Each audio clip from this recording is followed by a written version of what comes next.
baby. It's time to ride the funk train. It's Funk Master V, Vinnie Vineyard, filmmaker, pro wrestler, ghost hunter, actor, backslidden preacher, bad father, crappy dad. Ooh, and we are here today to talk about some crazy jive.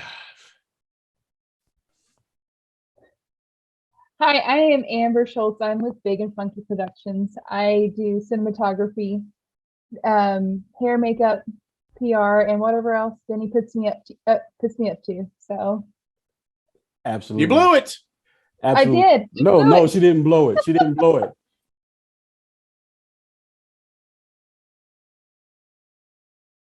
Hi, I'm doing very well. How are you?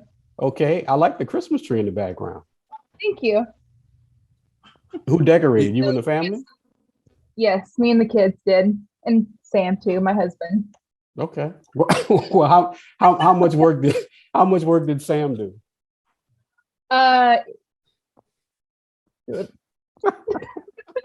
give him credit for the angel. What are you saying? Is that the amount of work? Is that what you're indicating? You know what? Is that what that means? I'm going to leave that up to interpretation. Viewer interpretation right there. Thank God for that butt, huh? Right? Yeah, absolutely. Man, I went to Big and Funky Productions website, man. Y'all have a lot of stuff going on, and you really got it together. Oh, so thank you. Tell me how, like, you have this 6-film thing going on. You kind of have a common theme. Oh, are we going right now? Yeah, this is the kind of way that I do it. Very relaxed, okay. Very all right. Relaxed. And then good thing I didn't tell any off-color jokes like about well, we were doing, I'll tell you a little bit about my tag team partners. Luke, he's a giant. He's 7 feet tall, and we actually have a match on Christmas. I'm getting too old to wrestle. You can see the gray. This is the first time. Amber, what do you think of this? First time I had a stylized beard in my life. It looks very nice. I don't know. I mean, look fat. You look distinguished. All right. I'm trying to see if I like it. I think I look like a guy that you'd beat up at the PTA. My kid needs to be on the volleyball team. Anyway, I don't know if I like it. But anyway, so I used to have long hair. This new short thing's weird for me. So anyway, so Luke and I was in wrestling. We started producing a really bad wrestling show for Fox. We got fired 6 months after we took that over. We made it too weird and funny, and everybody hated it. The viewers liked it, but the wrestlers hated it. So after that, we did podcasts and stuff, and then we got into a ghost hunting TV show, which is still available, called Wrestling with Ghosts, and we still like doing that. We just did an investigation last month, actually, and for two episodes out of that. But when coronavirus hit, we did a lot of comedy skits and stuff too. But that wasn't making us any money. It was kind of self-serving. We were making ourselves laugh and our fans laugh. But when coronavirus happened, Luke kept talking about making this movie. And I was like, movie? Shit, man. I'm the editor. I don't want to edit a movie. But eventually, when coronavirus hit, it just hit me. I was like, no production house right now is making movies. I said, this is the time to make a run. And so we did a low budget movie based on it's this thing over here called The Hike. Let's see if you can see that. Yeah, the movie. No spoilers because I'm halfway through. Oh, okay. So yeah, you got it. So we made this horror. Whoop, now I shouldn't have done that. See, I'm too old for this. So now we're doing this. I can't miss you anything. Oh my gosh. Yeah. Okay. Thank you for that. So anyway, selling my mother. So anyway, we're making this low budget horror comedy with our friends, and we're in the woods, and I'm getting eat up by bugs and chiggers and all sorts of poison ivy, and we all get funguses and injure ourselves.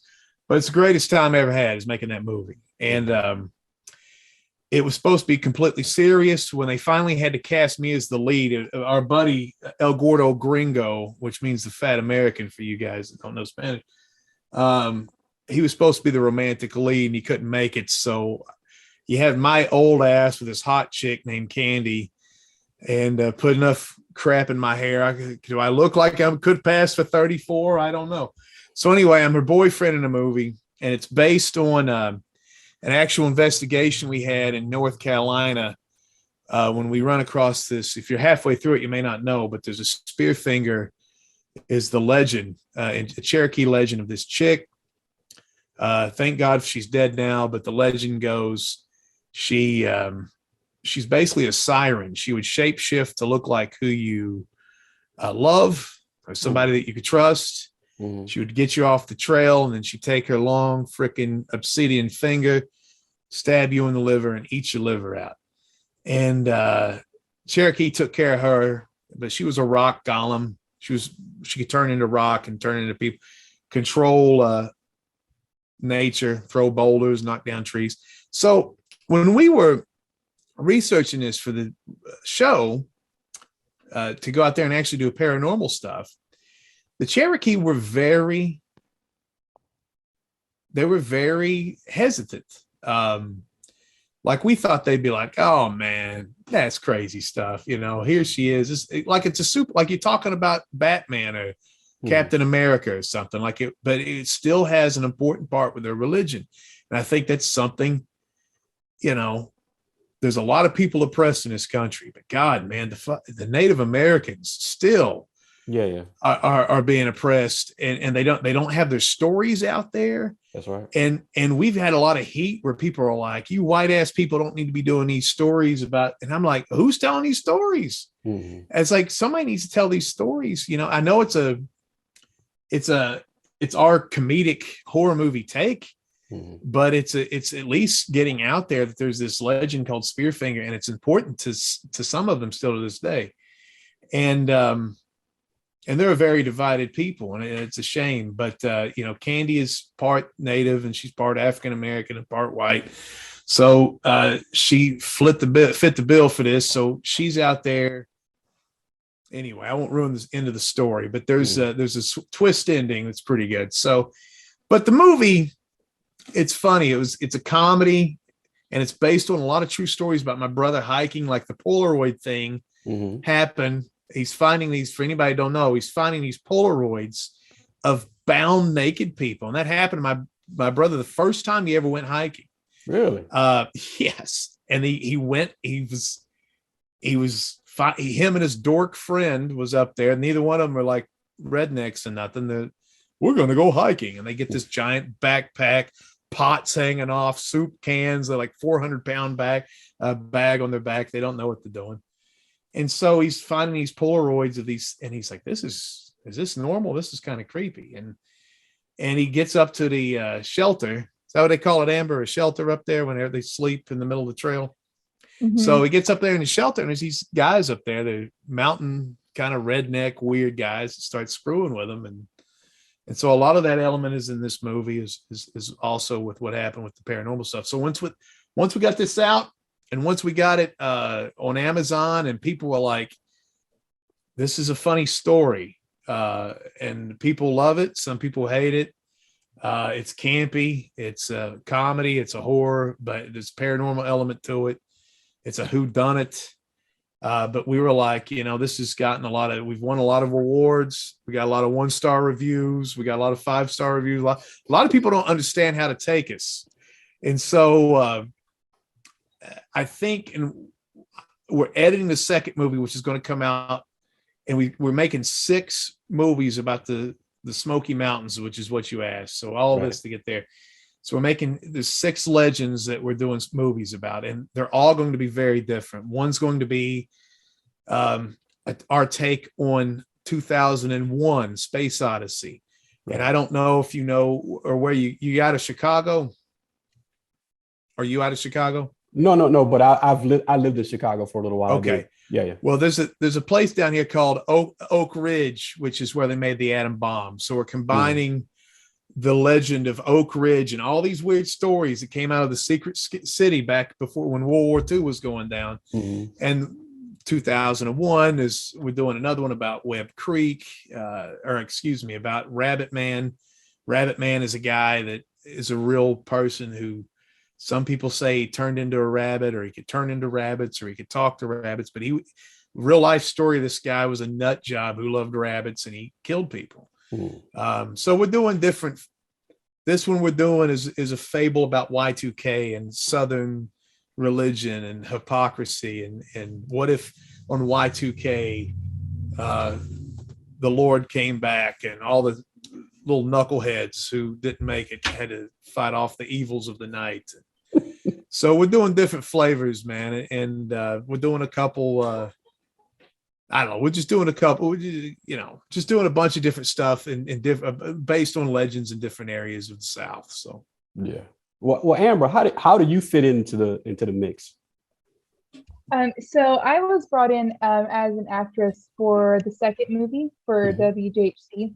Yeah. And after my first 2 nights of filming, I asked Vinny if there was anything else I could do, and so he kind of started plugging me in different spots. And it moved from small jobs into working in cinematography, makeup, costumes, and now PR. So I work on, getting our name out there outside of just Tennessee.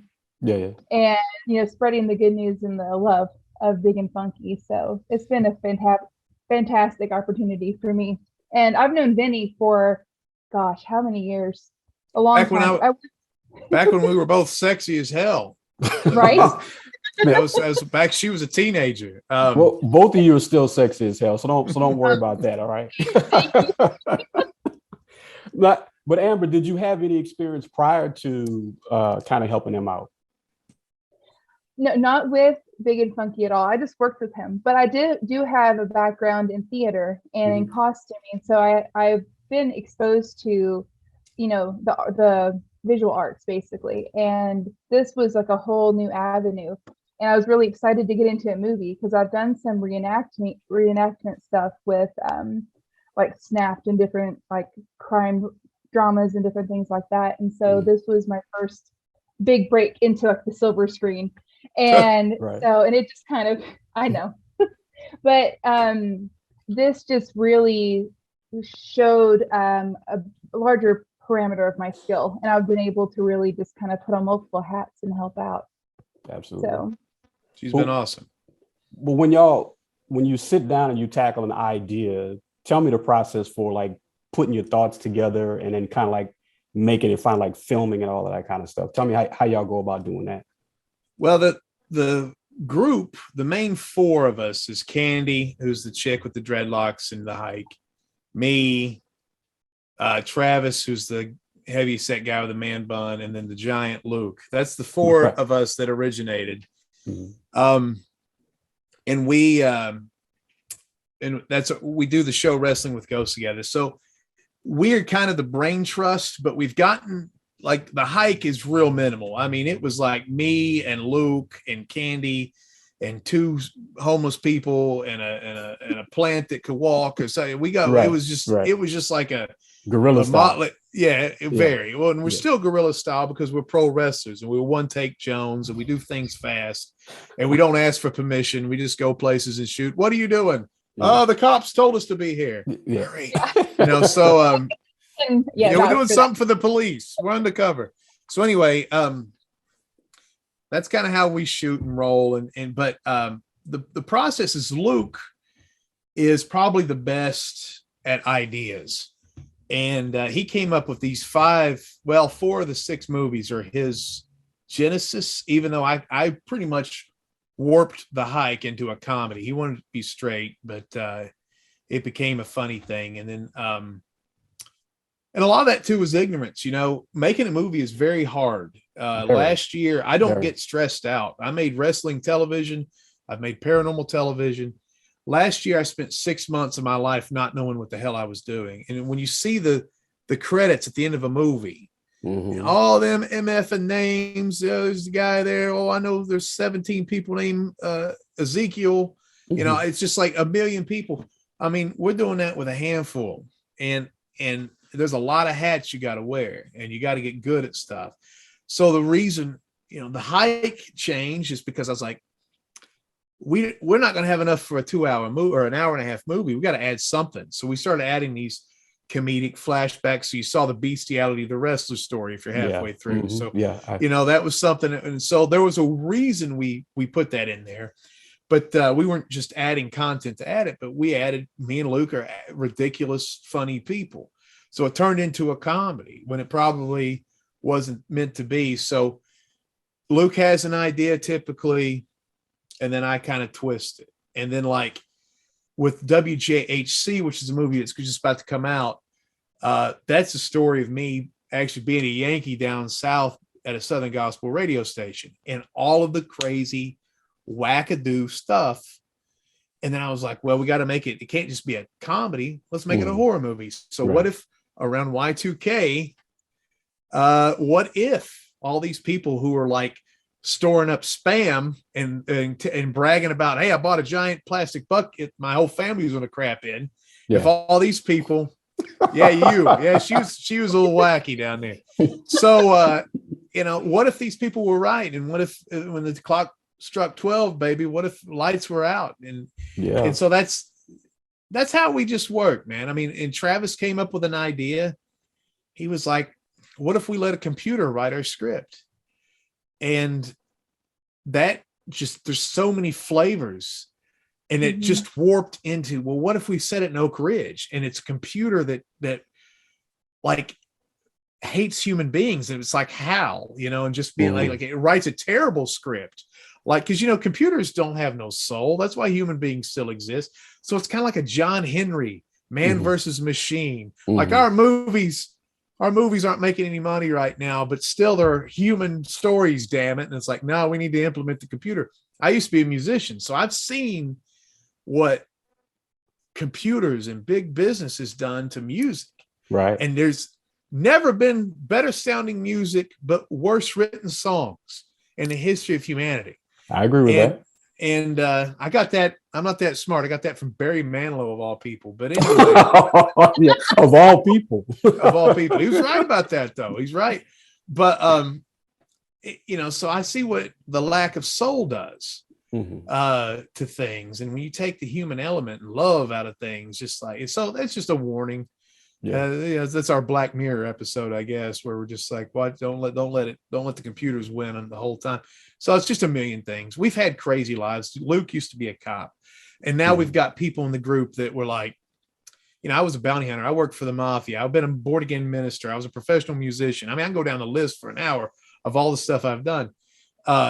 But now we've got drag queens, we've got furries, we got magicians, we've got rappers, we got rock and rollers, we got all mimes, we got all these people in our group who are talented in so many ways. And just, it's a blessing, man. Like last night, Amber don't even know about this.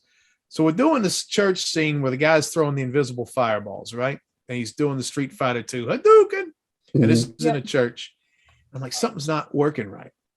Well, Nick, who plays one of the older guys, he and you were there with D. Remember when we shot the car crash, and it was so funny. So we got this red light, and she's alternating it, and I said, do it to the beat of Uptown Saturday Night, Staying Alive. So I was watching. So she's doing that. Looks great on film. Looks like a blinker's going or flashing tail.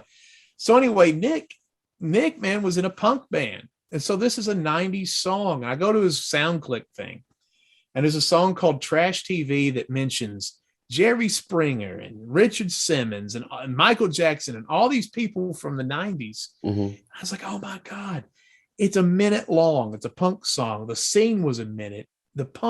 It made this scene fly off the page. And it's like, I love happy accidents. Like I never thought I was going to put a soundtrack over that scene. And now it looks like something Kevin Smith would do. It's just this, and it adds so much.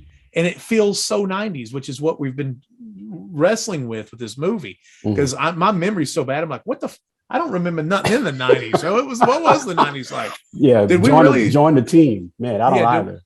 Did we really wear those Zumbas? Did I have Zumbas? But anyway, so that's kind of the fun of having so many wicks, so many pro wrestlers. My lead in the next movie is a pro wrestler. If we get into a fist fight in the movie because something happens evil, I I don't have to get a stunt person, and we don't have to pull punches. We can make a low budget fight scene look great because people are slamming around and shit. So, I mean, it's like, it's just neat to have that kind of resource of all these talents. Yeah. Well, Amber, where do you see your most growth now that you've been exposed to like a bigger, I guess, required job now? Like, where do you see your most growth? Definitely in the confidence of my skill. I did the first time Luke handed me a camera and says, I want you to film this scene. I was scared shitless. I thought I was going to drop the camera. I did not know what I was going to do. And just learning the confidence in myself that I can get that shot. And I have an artistic, almost an eye. I'm seeing my artistic eye grow for a scene. And growing that confidence in working the camera, and then growing that skill in, I started out just doing basic makeup on Vinny, and then I was doing like special effects, making something look like a dead cat, and it was, out of a teddy bear.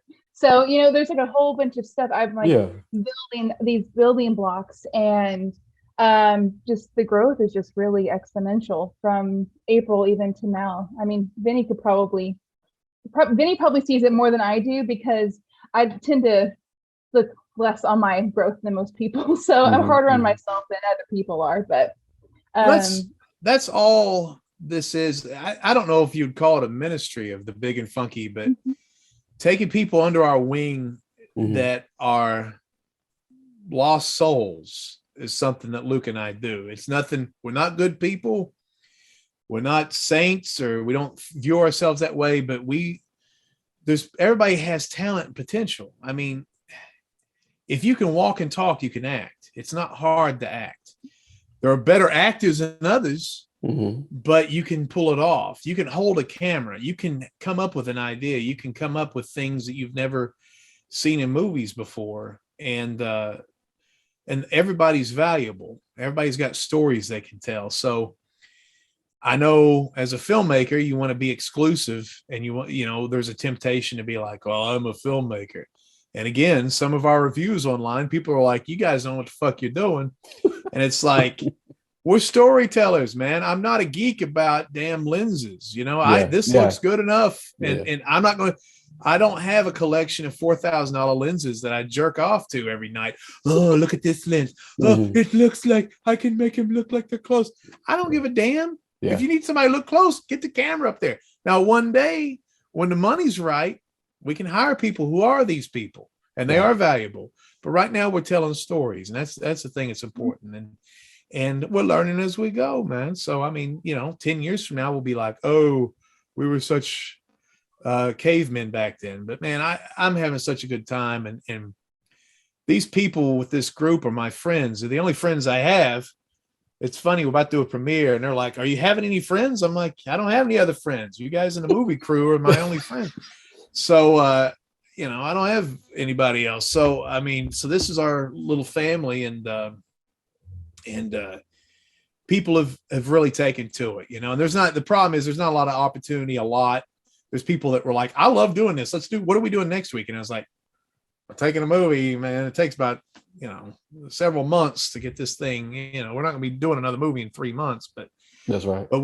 But next year we got 2 that we're writing and 1 that we're doing with a friend, and hopefully we'll get all 3 done next year, but we'll see.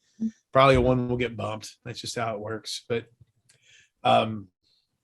Amber's been tremendous. She calls herself La Femme La Funk something like that sometimes, because she's kind of like the female version of me in the group, which we kind of get the job done and fill in the cracks when there's weaknesses or whatever. When there's a need, we'll kind of go, okay, this needs to be done.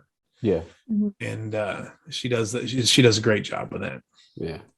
Well, now that you're telling more stories and you've kind of gotten feedback from your first movie, are you keeping that in mind now? Like, are you trying to write something that? I feel like I I love our first movie, man. And I'm my own worst critic. I've created a lot of shit. I was in a Christian rock band called Big Fish. Mm-hmm. We were called Big Fish because we stunk like a big fish, man. I've been in bad stuff. I've been in good stuff. And I've realized what I've realized from the negative is that that our stories don't translate. They're strange stories. I feel we've all kind of said this behind the scenes. When these other movies happen, when we get more money, when we get more recognition, people will go back to the first movie and be like, I get it now, if they so desire. And I think because people don't know what the hell they're watching. And we started the movie off very strange to throw people, but that was also a necessity. The first scene is totally different than what we wrote because one person got in like a car crash or something, and the other person got the date wrong, and we had to totally change the beginning. So I said, and so Kirby came out all the way from Arkansas, drove out. She was the redhead that exposed her breasts. Yeah, but I knew there was a flashback when it came on that way. And so I said, what if I saw this video game trailer? I never even played it, but it was called Dead Island or something. And the trailer was backwards. Yeah. And I said, what if we show the beginning of the movie, no dialogue, backward? And so a lot of that throws a lot of people. They're like, there's no dialogue. You're watching this shit go down backward. And a lot of people are like, I don't know what the hell this is. So, and then you go into a story about bestiality of the wrestler and people are like, I don't know, So, I mean, I can't change myself. If I've tried to make something conventional, I just make something bad. I just have to hope that it's something that somebody somewhere. I feel like our company is going to have the same problem Kevin Smith had with Zach and Miri Make a Porno. I don't know if you ever saw that movie, but Zach and Miri Made a Porno was very sweet and schmaltzy and romantic, but it also was extremely disgusting and vulgar. So who are you selling that to? Grandma? No. The priest? No. The Hells Angels? It's too sweet. People hard on the street corner, they're not going to sit there and hang out for the schmaltzy stuff. So it's kind of like a real narrow window of people that would like both. And so I feel like we're not necessarily that sect, but we're the comedy, the horror, the ridiculousness. And the thing about our movie coming out, WJHC, it's very pro-God, and that's going to offend a lot of people. And it's very anti-church, and that's going to offend a lot of people. So you're going to have atheists going, this is like Sunday school. And then there's going to be church people like, they're talking about screwing sheep. So it's like, it's going to eliminate both people, but it's the story. It's the story that we want to tell. And it's based, again, just like the hike, most of it's based on truth. So I just got to be me to answer your question, I guess. I just got to keep. Now the technical stuff, anything critical about. I know that people, if you sit on Amazon and write 1-star reviews critiquing a movie that was made for less than $10,000, you are a frustrated filmmaker. That's right. And you're at home and you're like, you have no friends, you have no leads, you have no resources, and the only thing you can do is say that sucks. Yes, I know somebody bumped the camera or something happened, and that was the only shot we took. Boo hoo. I don't have $10 million. I'll take the fact that there's another movie called The Hike and our reviews are better. And Lionsgate made the other one and they made that for like $20 million. We made this for 10. That's a good starting point, So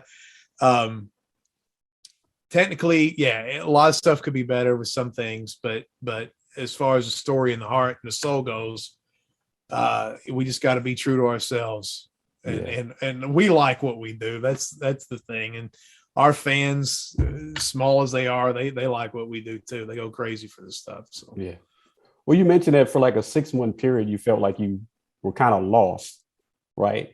But do you feel like you've turned the corner? Do you feel like you kind of got a hold of things? Yes, I've learned how to edit better. I think our cinematography was a lot better. Sound, anybody in filmmaking knows that sound is a nightmare.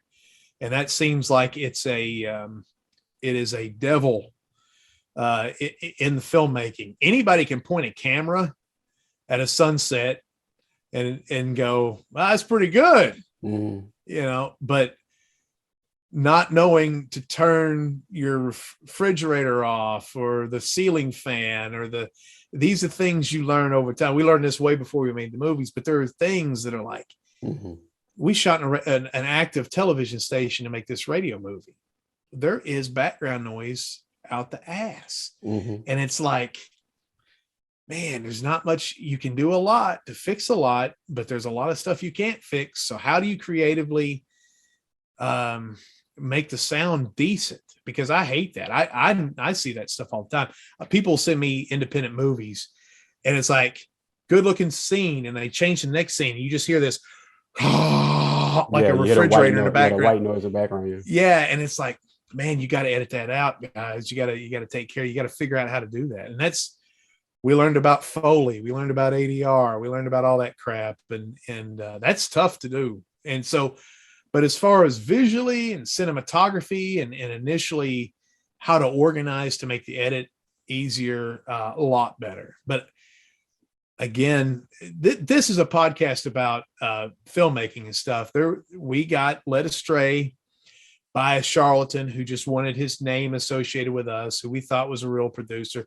And he kept sending me on wild goose chases for about 2 or 3 months. And there was one point he was giving me all these technical specs.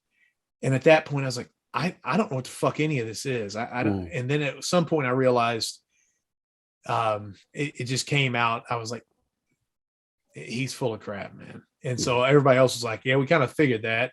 And I was like, well, he was saying a lot. He was giving me a good song and dance for a while.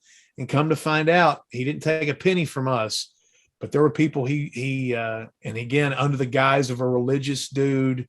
I know Kevin Sorbet or whatever that guy's name, who used to be Hercules or whatever. All these B-list Christian actors. He was a religious guy and he made Christian movies and stuff. And a Christian won't do you wrong. That's the first damn lesson in pimphood. If somebody's talking about Jesus, first time you meet him, you need to turn and get the hell out of there. Yeah. Don't ever buy a car from a guy named Preacher. So that's separate. Leave that stuff away from me.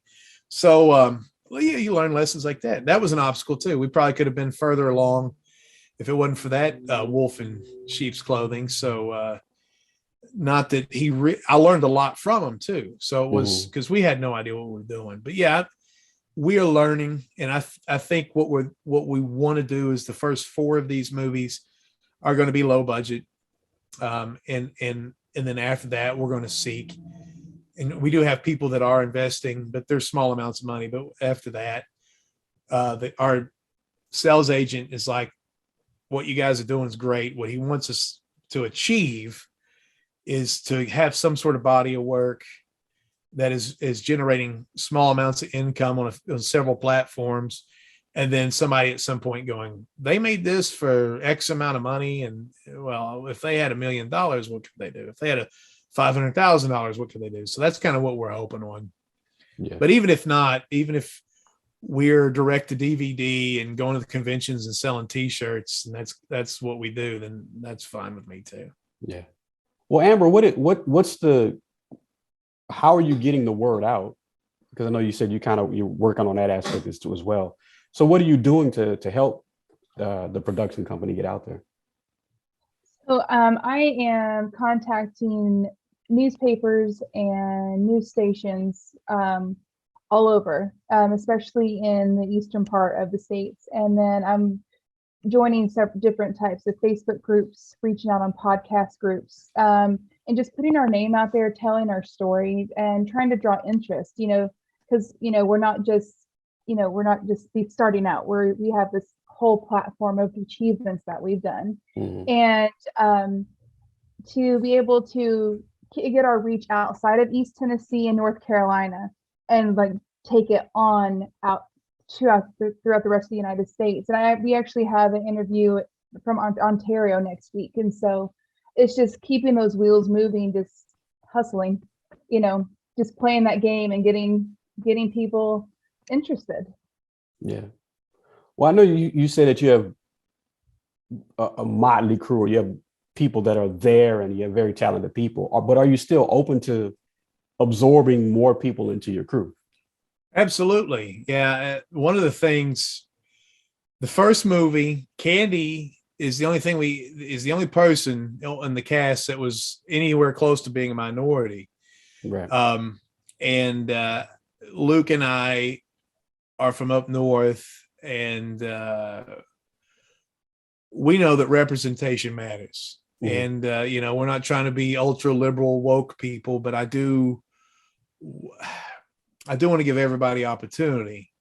And I think if you're telling American stories, you've got to have different people of different colors and backgrounds. And so the hike is all well and good. And it's funny, I've had people call from Hawaii, you bunch of white ass people making this racist movie. And I'm like, dude, I got the love of Jesus in my heart, man. I don't know what you're talking about. Right.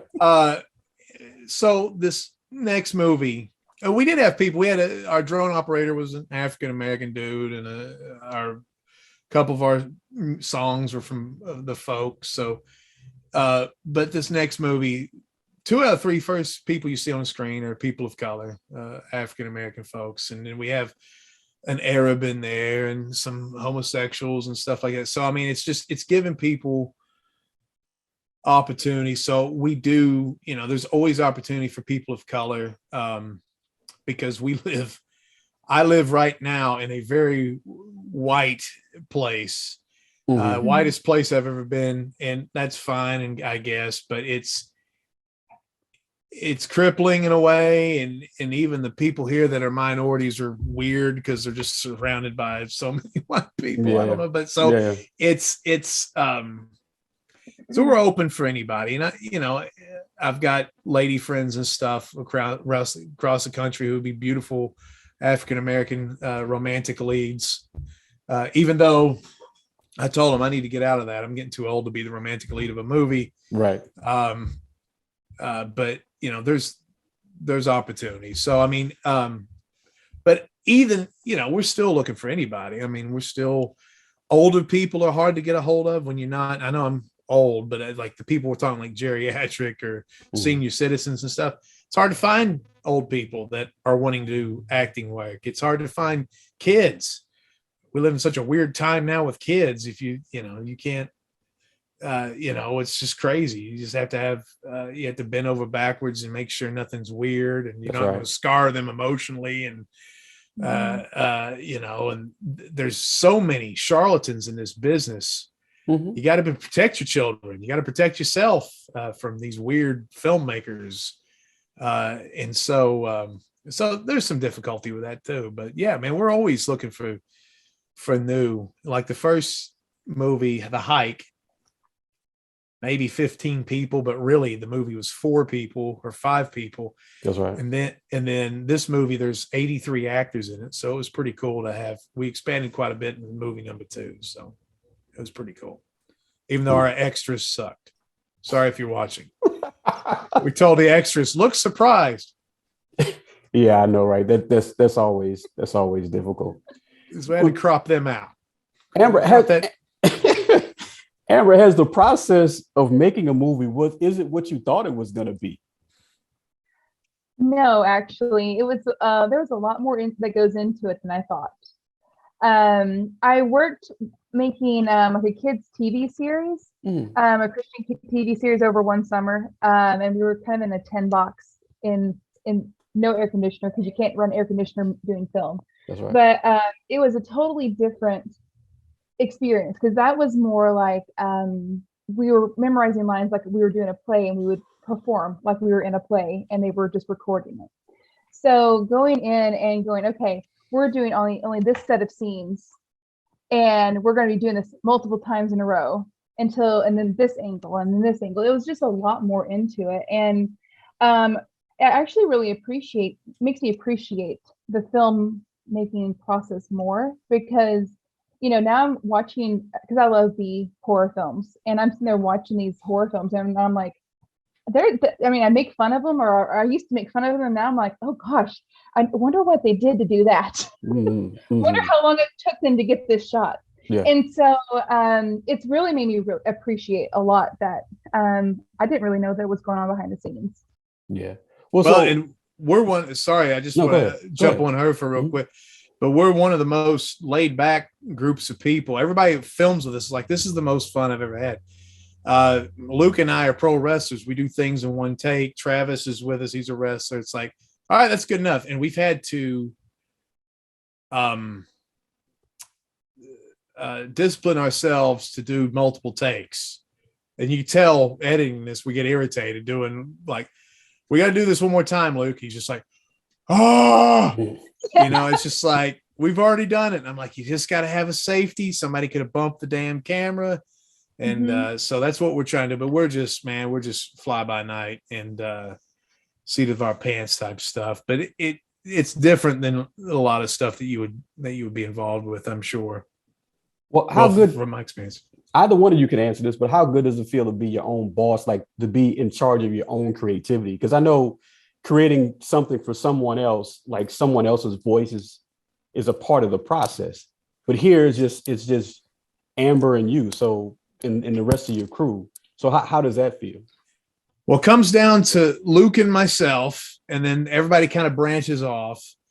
But at the end of the day, you gotta please me and Luke, and it's the best feeling in the world. I mean, I haven't worked for anybody else in over 11 years in shoot job life. If I do get hired, I have been hired to buy a house just to have that bullshit W-2 or whatever. Mm-hmm. And then when you do work there, they want to get rid of me immediately because I'm like, you're not telling me what to do. It's an amazing feeling. It's a blessing. I mean, Luke and I were part of this fire that happened in Tennessee in 2016, and we saved a couple people's lives, and we were on a couple documentaries documentaries that were going to take place, and that whatever happened, there was no fruition there. But we ran into a couple of those people, and they worked for HBO, and they worked for Scripps Howard and stuff, and they came and they go, oh man, we remember you guys. And you're like, yeah, we're still not making a whole lot of money. And they're like, yeah, but you're doing what you want to do. I got to go over here and videotape trees all day. And I got to go over here and videotape country music people talk about bullshit I don't care about. You guys are making ghost television with your friends, and you're out there making movies. And it's like, you could just see the guy in his face was like, God, I'd give anything for that. And so, man, it's awesome. I mean, you get to tell your stories your way. And I'm a bad guy wrestler. Luke is a bad guy wrestler. We come to that honestly. So I like putting the hike out there and watching people squirm. Like, it's a comedy, but now there's a guy getting his head ripped off. And, I just like twisting with people and screwing with them and saying, you are sitting through what my crazy brain thinks about. And I enjoy putting you through that, human being. And so there's nothing quite like that. Getting paid to do, we've been approached about doing a movie about, God, what's the little varmint, Amber, the little thing, El Chupacabra or something? Yes. Yeah. I don't know, maybe, but it's not going to be what we want to do. We're not going to put in a bunch of sheep screwing jokes or anything. Right. There won't be an Elvis impersonator in that one. So I mean, unless they allow us. But so I mean, at some point, that's the whole thing, man. It's like selling out your soul. I played music. I played original music. Got signed years ago, and when Napster came out, that went away, and then I was playing hip hop and funk tunes with two other white guys, and it was fun, but it wasn't our own stuff, So, I mean, it was like we were getting a paycheck, we were getting paid real well, but it still was, we were a facsimile of ourselves at that point. So doing your own, even when we got signed to do our own music, they were like, put mascara on, no more jokes from the stage, write 35 songs like this one, throw all your other songs away, wear these types of clothes, cut your hair like this. And it's like, well, that's not me either. It may be my name. It may be the song I wrote, but there's just so much freedom and just, I encourage anybody, go do your own stuff. Even if it sucks, you'll feel like $1 million, man. Well, and I'll even jump on this train, like working with Luke and Vinny, even though they're kind of like that top tier, they're the ones that make the final decisions. They give us the room to be creative and bring our creative ideas to the table, and they appreciate the skill that we bring to the table. So they say, okay, you're good at this, take it and run with it, and let's see what happens. And so there's that liberty in that. That's not, you're not going to find it a normal 9 to 5. I'm still able to hone in and use all of my creative talents and, be appreciated for what I can do, even if it's not just me on my own. So it's a really good experience. So, yeah. Well, I guess then the $1 million question is, then when you do start to make money, I'm assuming that money is going to come with some type of contractual limitations on you. Like, how far are you willing to go, or what are you willing to sacrifice for lack of better terms, the money? Not much. They'd have to bring up a Brinks truck to get me to compromise a lot. I mean, mm-hmm. I don't like a lot of entertainment out there. I'm a pro wrestler that doesn't watch wrestling. I'm a musician that doesn't listen to music since 1998. I mean, I'm kind of a jerk that way. I watched the movie Fat Man with Mel Gibson and whatever the guy's name, Walter Goggins or whatever. And it had terrible reviews. And I was sitting there looking at it like, I don't want to waste 2 hours. I don't have time to waste 2 hours. But I looked at it and I was like, this looks like a good movie. It's about Santa Claus in real terms who's broke. And I watched it. Freaking great. And I'm like, where did the bad reviews come from? Is it because he said an anti-Semitic thing 15 years ago? Because I haven't watched him since he did that, because I was like, fuck that guy, he's racist. Mm-hmm. So after 15 years, I was like, all right, man, I believe in second chances. Let's see what he can do here. Well, African-American wife. I was like, okay, I can see what he's doing here with this. But she was cute as hell. And they had a lot of chemistry. And man, I'll tell you something. Mel Gibson can freaking act his ass off. That dude is a Mac. He can. Like, dude, that at the end of Fat Man, when he's mad and he comes in and he's sitting there looking at that kid, I was like, oh God, I backed up from the TV. I was like, damn, Santa's pissed off. Mm-hmm. So, but that's a movie that did not play well for most Americans because it was so weird. It was a weird take. And I don't know if people are still upset about Mel Gibson or whatever, but to answer your question, that was a movie that at least it was pretty good, even though it was low key. There had to be a few $1 million attached to that guy.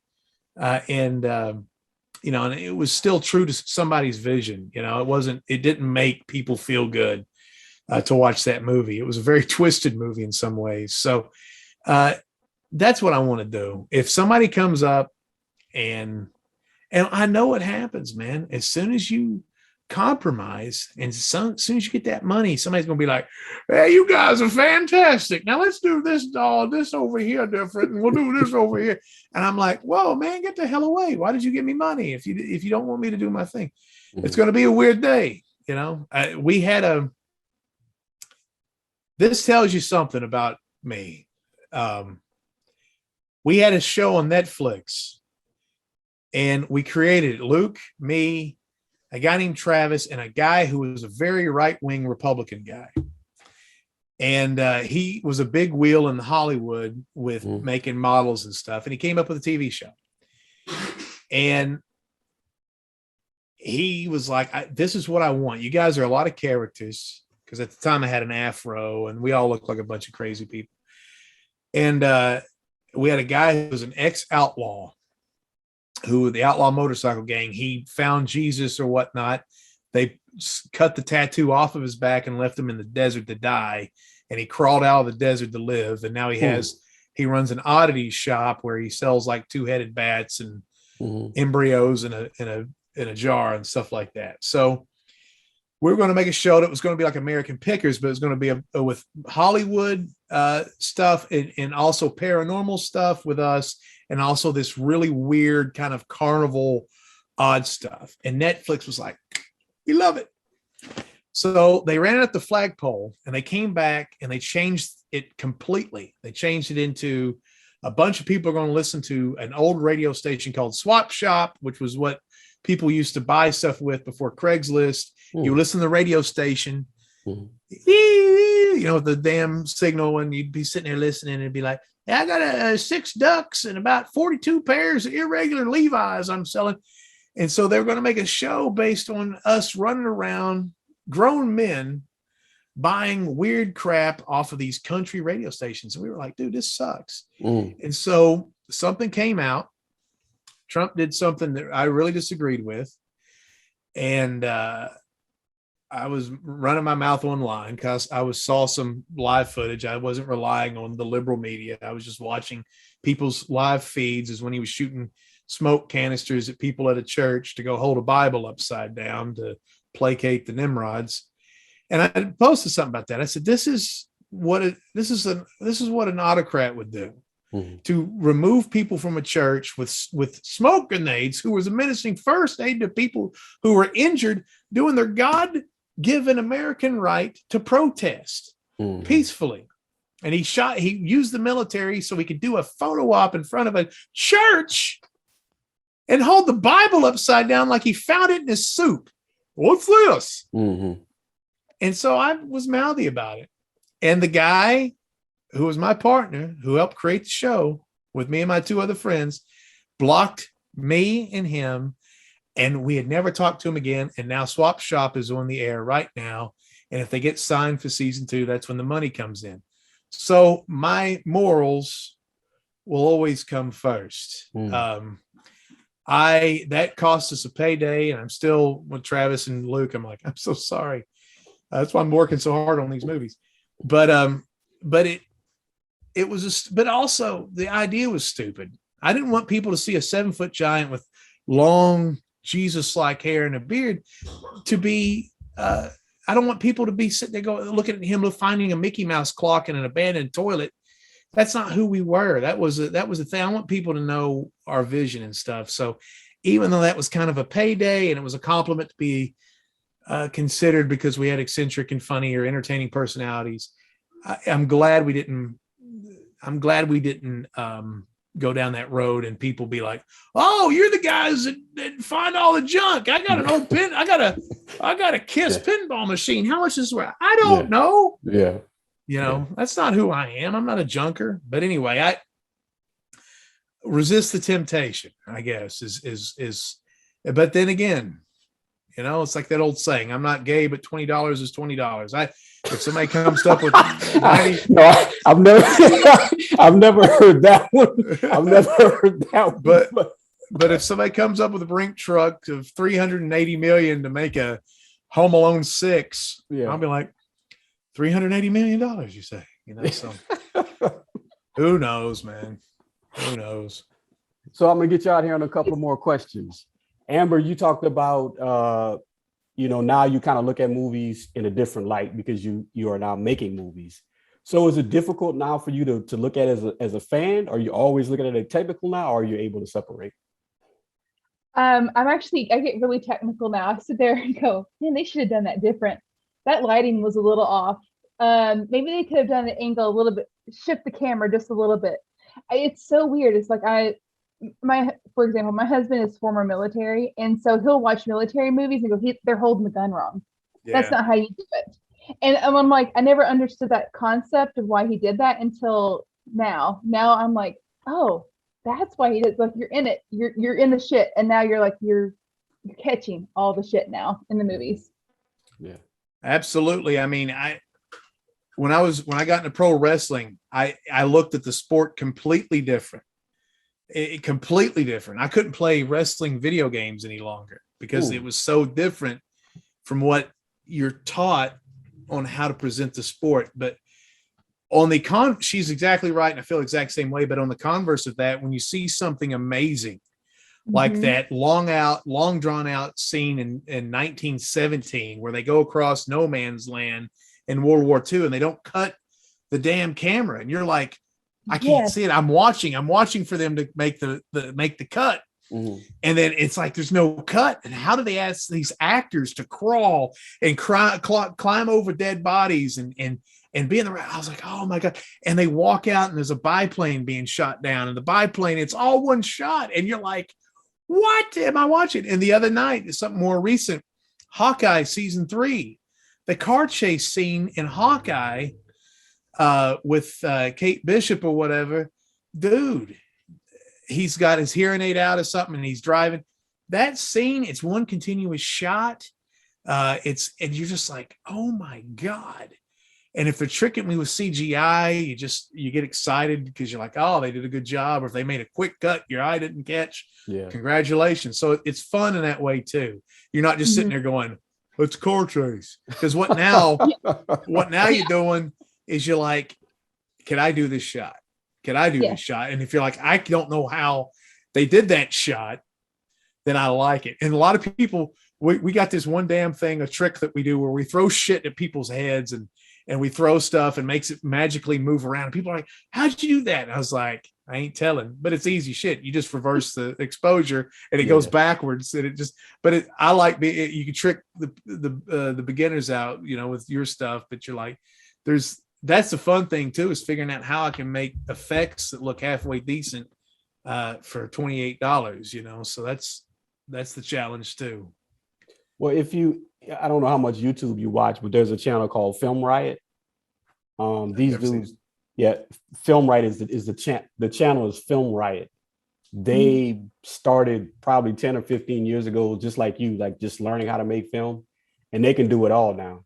And like they have a step-by-step video on how to do anything and everything. If you see it in the movie Flash, Superman, Spider-Man, Hawkeye, whatever it is, they'll show you how to do it. Well, we're going to get there one day. And, there's certain things like Thor Ragnarok, which is one of the coolest big budget it's really the only MCU movie that's a comic book movie. Everything else feels like a military movie almost, or an alien movie. But Ragnarok feels like a comic book. It feels like Flash Gordon from the 70s. But there's a scene where Helga throws something, and it just starts. The next scene is the guy with it in his armpit, like they did in the old days, and I was like, they did that in the MCU. The guy's like, and I'm like, what? They got $50 million, $100 trillion to make this movie, and the guy's like, oh, it's like a radio play or something. Oh, you got me. Oh, and I'm just like, oh man. And I was like, if they could do that, I don't hear no shit about that moving rock thing from the hike.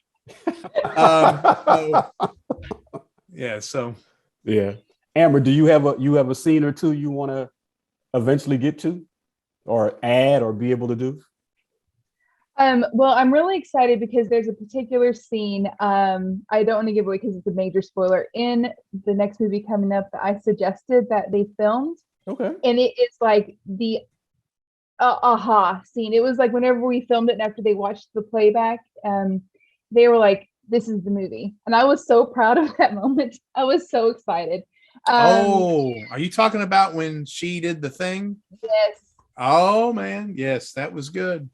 Yes. See, that's what I love. Man, women just come up with some great stuff, man. They do.